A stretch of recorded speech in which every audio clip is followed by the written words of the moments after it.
How can successful leaders be authentic and vulnerable? Two important ingredients in leadership. Hi, this is Coach Jim Johnson. Are you both authentic and vulnerable? It can be tough to be authentic and scary to be vulnerable. But as effective leaders, we must be both. Authenticity is something that should come naturally, while vulnerability is more of a conscious decision. How can we be both? In this video, I will give you some tips on how to do that exactly right.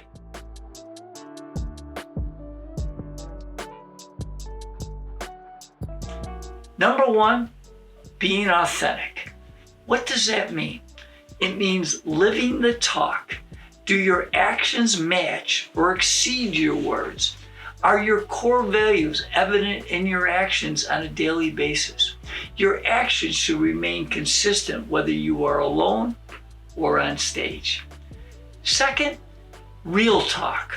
How reluctant are you to address the elephant in the room? Do you fluff up your words? Are you a willing listener? But when being authentic, it's important to ask questions before making accusations. Third is care. Caring about others can be tough, especially when others try to make it difficult. Do you talk behind others' back? A good rule of thumb is only to talk about people when they can hear you. If they're not in the room, don't talk about them. Next up is raise your standards, both for yourself and for your team. You should always have higher standards for yourself than anyone else would have for you. Next up, being vulnerable. What does that mean? It means when you make a mistake, you are willing to admit it. You learn from the mistake, you grow from the mistake, and you're willing to take responsibility about the mistake. When you admit it in public, in front of those that need to hear it, that's when you really become vulnerable and authentic. Next up is the truth. Do you always share the truth? It is important to remember there's a right time and place for doing so, one-on-one versus team meetings, but the truth will set you free. Next is feedback. Effective leaders find the right answer, not their answer. Remember that, leaders.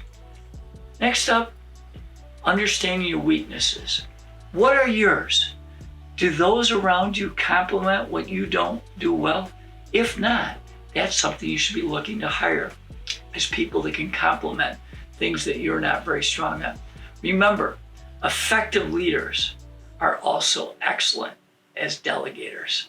So take these tips and go out and be the leader we want to see you, because you're authentic and you're willing to be vulnerable.